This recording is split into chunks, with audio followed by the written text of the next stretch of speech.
Perpuluhan dan perzinahan.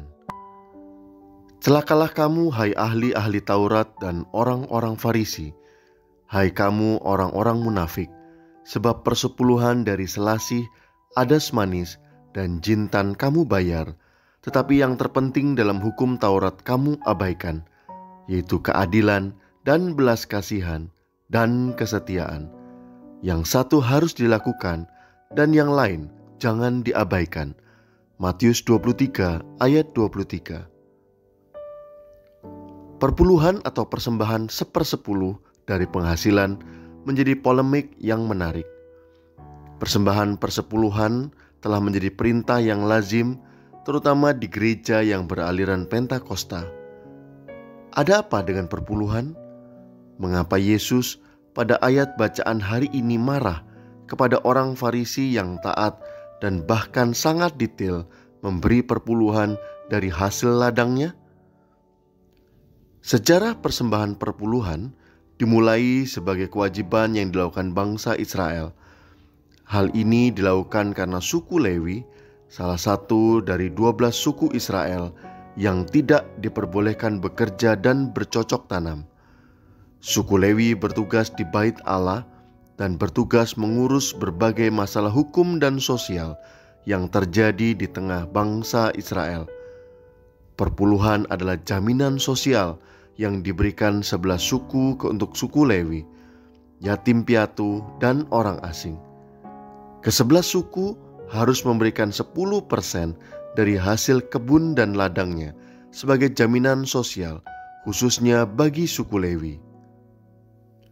Jadi, perpuluhan adalah perintah di masa Perjanjian Lama, sama halnya dengan perintah jangan berzina di dalam 10 perintah Allah. Lalu bagaimana sikap orang Kristen yang benar menyikapi polemik yang terjadi saat ini? Sebagai orang Kristen, seharusnya kita tahu bahwa semua perintah di dalam hukum Taurat dan hukum di Perjanjian Lama telah digantikan dengan hukum kasih. Arti sederhananya, perilaku kita tidak lagi diatur oleh hukum yang ada di luar, tetapi oleh kasih Kristus yang telah ada di dalam diri kita, yang telah menebus kita dari kuasa dosa dan kuasa maut. Roma 8 ayat 1-2. Demikianlah sekarang tidak ada penghukuman bagi mereka yang ada di dalam Kristus Yesus. Roh yang memberi hidup telah memerdekakan kamu dalam Kristus dari hukum dosa dan hukum maut. Di dalam hukum kasih, standar dosa dan pahala lebih berat dibanding hukum Taurat. Standarnya bukan lagi jika kita melakukan menjadi berdosa atau berpahala, tetapi jika kita baru berniat bisa menjadi berdosa atau berpahala. Hal ini seperti yang Yesus katakan, "Kamu telah mendengar firman, jangan berzina. Tetapi aku berkata kepadamu, setiap orang yang memandang perempuan serta menginginkannya sudah berzina dengan dia di dalam hatinya." Matius 5 ayat 27-28. Seperti halnya perintah jangan berzina, maka perintah berilah perpuluhan seharusnya tidak lagi menjadi hukum yang dinilai saat melakukan atau tidak melakukan, atau seberapa besar tingkat dan besaran yang telah dilakukan, tetapi seberapa dalam niatan baik atau niatan buruk yang menginisiasi perbuatan tersebut.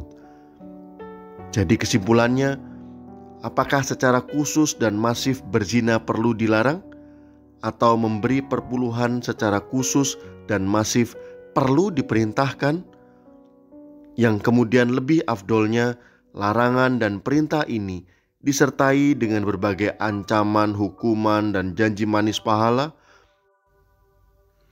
Perlukah dilakukan demikian di gereja? Kalau jawabannya masih perlu, maka sebenarnya pemberitaan kuasa salib Kristus yang sanggup mengubahkan motif hati manusia belum dipahami secara paripurna, baik oleh rohaniawan maupun jemaat di gereja. Semoga tercerahkan. Setiap persembahan bagai benih yang hidup jika diberikan bukan karena hukum dan kewajiban, tetapi karena kasih dan kerelaan.